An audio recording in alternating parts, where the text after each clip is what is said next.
லூக்கா 5ஆம் அதிகாரம். பின்பு அவர் கனசரேத்து கடலருகே நின்றபோது திரளான ஜனங்கள் தேவ வசனத்தை கேட்கும்படி அவரிடத்தில் நெருங்கினார்கள்.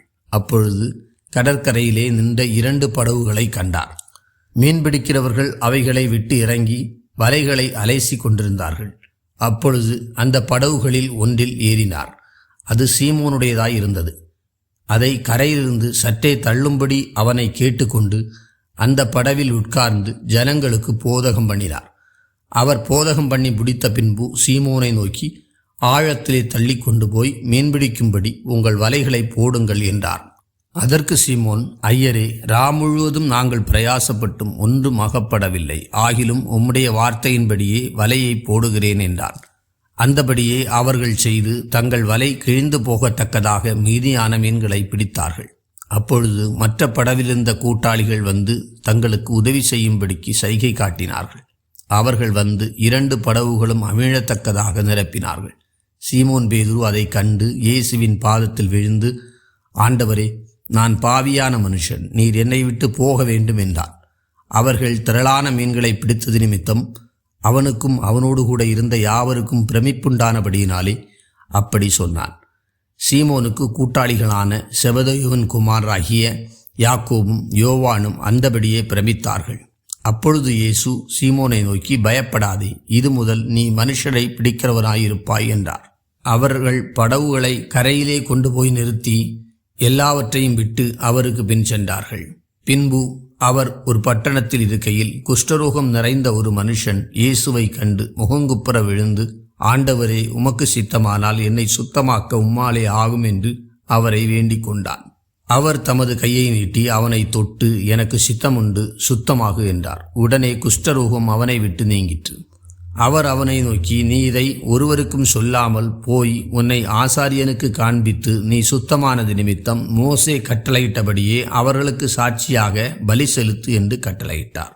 அப்படியிருந்தும் அவருடைய கீர்த்தி அதிகமாக பரம்பிற்று.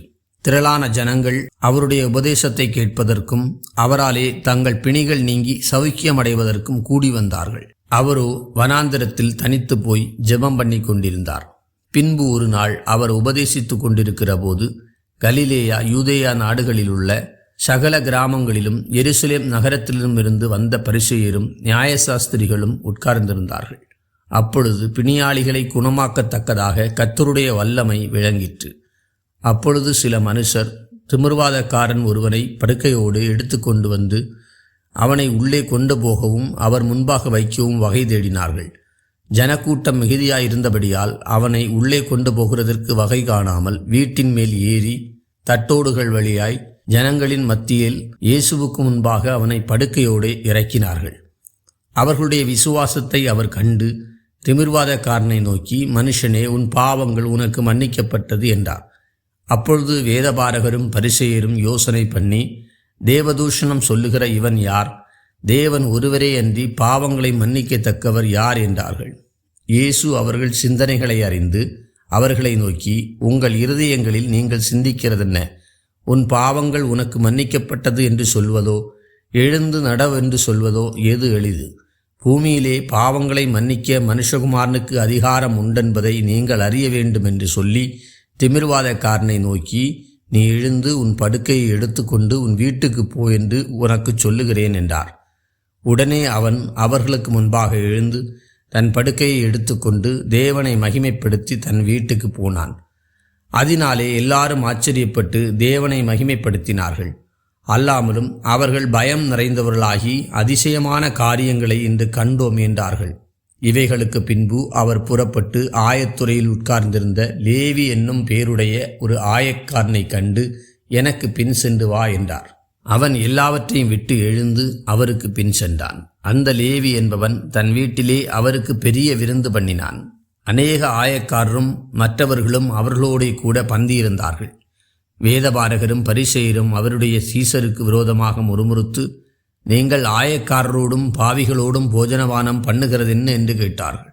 இயேசு அவர்களுக்கு பிரதியுத்தரமாக, பிணியாளிகளுக்கு வைத்தியன் வேண்டியதே அல்லாமல் சுகமுள்ளவர்களுக்கு வேண்டியதில்லை. நீதிமான்களை அல்ல, பாவிகளையே மனந்திரும்புகிறதற்கு அழைக்க வந்தேன் என்றார். பின்பு அவர்கள் அவரை நோக்கி, யோவானுடைய சீசர் அநேகம் தரம் உபவாசித்து ஜெபம் பண்ணி கொண்டு வருகிறார்கள். பரிசேயருடைய சீசரும் அப்படியே செய்கிறார்கள். உம்முடைய சீசர் போஜனபானம் பண்ணுகிறார்களே, அதெப்படி என்று கேட்டார்கள். அதற்கு அவர், மணவாளன் தங்களோடு இருக்கையில் மணவாளனுடைய தோழர்களை நீங்கள் உபவாசிக்க செய்யக்கூடுமா? மணவாளன் அவர்களை விட்டு எடுபடும் நாட்கள் வரும், அந்த நாட்களிலே உபவாசிப்பார்கள் என்றார். அவர்களுக்கு ஒரு உவமையும் சொன்னார். ஒருவனும் புதிய வஸ்திரத்துண்டை பழைய வஸ்திரத்தின் மேல் போட்டு இணைக்க மாட்டான். இணைத்தால் புதியது பழையதை கிழிக்கும். புதிய வஸ்திரத்துண்டு பழைய வஸ்திரத்துக்கு ஒவ்வாது.